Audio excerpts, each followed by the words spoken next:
Hey everyone, if you are getting the unsupported region error on Telegram, don't worry, I've got a few quick fixes that should get you back up and running, so let's dive in.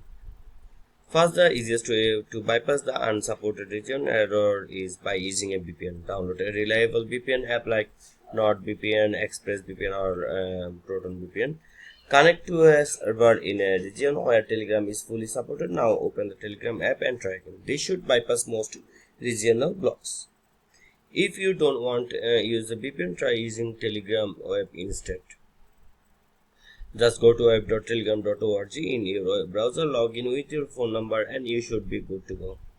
If this issue persists, it might be related to your phone number, country code, considering using a virtual number or a number from unsupported region to set up your account.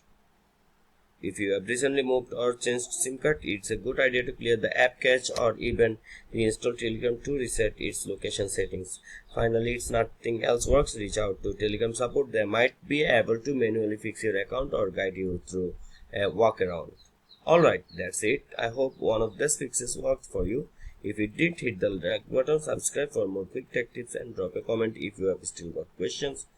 Thanks for watching and I'll catch you in the next one.